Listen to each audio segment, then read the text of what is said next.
look at Usborne Books and More nonfiction for July 2019, starting with another Lift the Flap, Bugs and Butterflies. In this one, it's going to show you inside the world of the bee, the butterfly, and watery bugs. So it asks questions like which bug comes out as it gets dark? And there's a little bit about that and other creatures that come out at night as well. Here you go, inside the hive here, lots of flaps to lift. It talks about drones and what they are, talks about the special cells and the queen and how a hive works. On the next page, you flip it this way and you're talking about watery bugs. Again, lots of flaps to lift and things to learn about, including a spider that actually lives underwater. Next up, you see the undergrowth and what's underneath the ground. Lots of things your child might not even know are down there.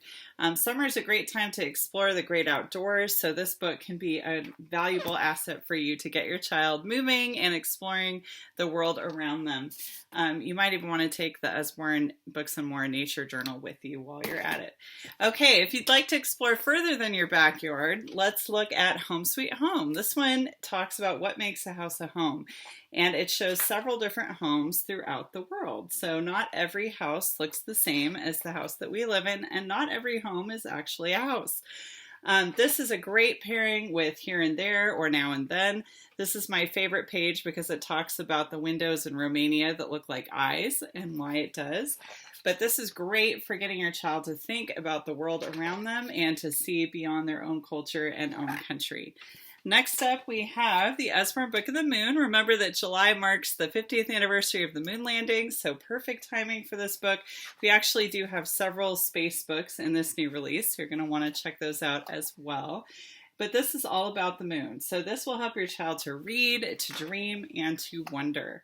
So you'll see that it starts off talking about how the moon looks far away. It goes through the phases of the moon. It's going to talk about Galileo, some of the famous scientists that helped us to understand the moon better. It will go through different cultures' conceptions of what the moon is. Stories from China, from ancient Greece, all over the place. Really stunning, fabulous book with lots of pages that will help your child to celebrate that 50th anniversary moon landing. And one of my favorites, All About Feelings. We also have a book called All About Families. For All About Feelings, this book is fantastic for young kids because it teaches them about their feelings and how to work through those. So there's the table of contents. And if you look through here, it's going to teach your child to think about how am I feeling and why. So it starts off with everyone has feelings. It has your child do things like match up the feelings with the faces. So if your child has a hard time recognizing social cues, this could be a valuable resource for you. It talks about body messages. It relates colors to feelings. It also shows kids why they might feel the way that they do, so they think through those different situations. You can use it to really talk to them. And here it's talking about going throughout a child's day. How do you think they felt in each picture? How to calm down when you feel upset. Why your feelings might be jumbled sometimes. Sometimes we cry when we're happy, right? How to talk about feelings and how to help other people to articulate their feelings as well, and how to be a good friend.